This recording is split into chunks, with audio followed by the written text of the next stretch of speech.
A propósito de los efectos físicos para los astronautas, sabemos muy bien que cuando regresan a Tierra tienen que acondicionarse de nuevo a muchas cosas, pero hay efectos físicos que queden permanentes después de tantas exploraciones en el espacio. Think so. We know that the astronauts go through many side effects, physical side effects, when they return back to Earth, and they have to readapt themselves back to these conditions here on Earth. And is there any additional side effects, physical side effects, that you guys go through once you return from space? Yes. It is very amazing and glorious and fun to fly. We fly around the space station the whole time. It is so much fun, almost like being a superhero. That said, that means our bones and our muscles are not getting much exercise. So we now have a very strong program with three major exercise machines, so that every day we exercise at least for 2 hours. It's not always fun. We don't always want to do it, but it's very, very good for us. So when we return to Earth, the toughest thing that we have is our sense of balance, because it has to do with our inner ear, and we haven't had to balance for a long time. So for the first few weeks, we are a little bit wobbly, maybe like that man who had a little too much to drink. But we recover very quickly. At the beginning of the space program, we were very worried about the bone loss, but because of the exercise that we do and the new techniques that we have, our bone loss has been very minimal and non-permanent for most part. This has been very good for the science, because there's a lot of older people on planet Earth, who have the similar bone loss, osteoporosis, and the space program has found different techniques, and just exercise is very important to prevent people. So we have been encouraging our elderly population to get up and walk around and do more exercise, even lift small weights. And that's really helped with bone loss, along with some modern medications. People today are a lot better off than perhaps they were before.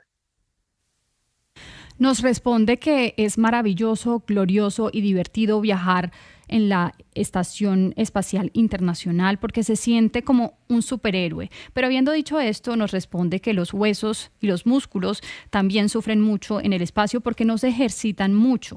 Nos dice que ahora tienen programas bastante fuertes con 3 máquinas bastante grandes de ejercicio que les ayudan para esto. Entonces todos los días deben hacer ejercicio 2 horas en estas máquinas, que no es divertido, no quieren hacerlo siempre, pero es muy bueno para ellos. Nos dice que cuando regresan, lo más duro es que pierden el sentido del balance. En el oído, por supuesto, se pierde ese balance. Entonces las primeras semanas tambalean un poco como si fueran borrachos, pero se recuperan rápido. Nos dice que el comienzo del programa espacial pues se enfoca en esa pérdida de los huesos digamos que sufren en el espacio, y tienen ciertas técnicas, ciertos ejercicios para esa pérdida ósea, que puede ser mínima y no es permanente en la mayoría de los casos, pero nos dice que es muy bueno lo que han estudiado sobre el tema, porque en la ciencia y en los estudios que han hecho para estas personas en el espacio que sufren con este tema de los huesos, en la Tierra sirve a las personas que sufren de osteoporosis. Entonces estos programas encontraron técnicas y ejercicios que pueden servir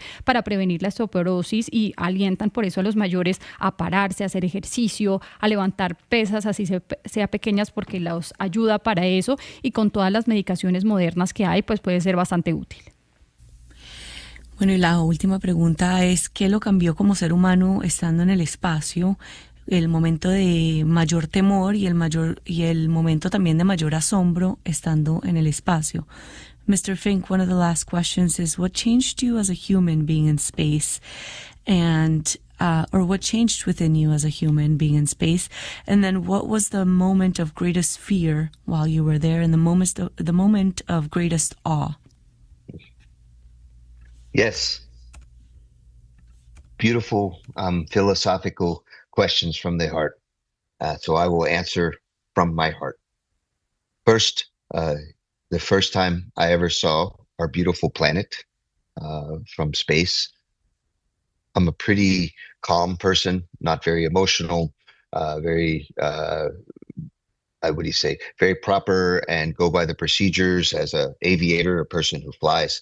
I don't I don't get too excited. But when I saw Earth from the first time from space, I couldn't breathe for 30 seconds. I was so excited. It was so emotional, so awe-inspiring. And that is why I think more people should fly to space. Once we see our planet, our beautiful home from space, we can look down and really appreciate that truly, honestly, we are brothers and sisters. We're fellow human beings. And like brothers and sisters, we should not be fighting like the little kids sometimes do. We need to be hugging each other. We need to be working together. We should realize that we are part of a family. And so when you're up in space, you can see that there's no real boundaries between countries. We should all just be working together, living together, and not fighting.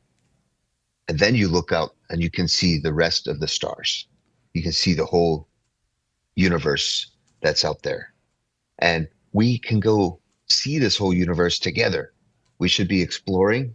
We should be making things. We should be constructive and not destructive. This is a very philosophical answer, but this is exactly how I felt when I was in space. And I would say just about every other person who's been to space feels the same.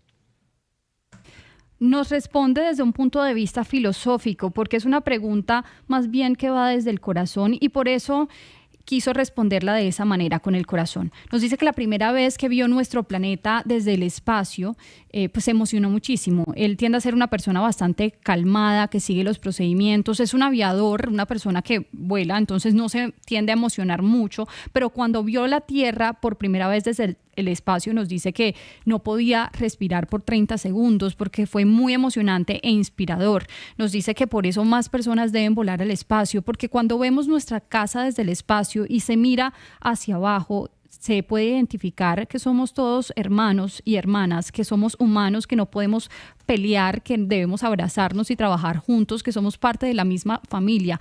Cuando vemos la Tierra desde el espacio, nos damos cuenta que no hay límites, no hay fronteras entre países y debemos trabajar juntos. Nos dice que del otro lado se ven las estrellas, se ve el resto del universo que está ahí. Entonces es maravilloso poder explorar eso desde el espacio y nos damos cuenta que debemos ser constructivos y no destructivos. Nos dice que a pesar de que es una respuesta filosófica, es exactamente como se sintió en el espacio y viendo la Tierra por primera vez, y las otras personas que también viajan al espacio pues se sienten de la misma manera. Él cree que hoy día estamos en una nueva carrera espacial como lo estuvimos en la década del 60 y que ahora son Europa, Estados Unidos o tal vez solamente Estados Unidos y los empresarios contra la China. Mr. Fincke, do you feel like today we are in a race for space like we were back in the 60s and in a similar race with the United States or Europe or China? Yes. Sometimes the competition brings out the best of humans. I know it certainly did for my son when he played football. This sense of trying to beat the other person. And in this case, I think both China and the United States feel that we need to go to the moon. We need to compete against each other. And perhaps this is good.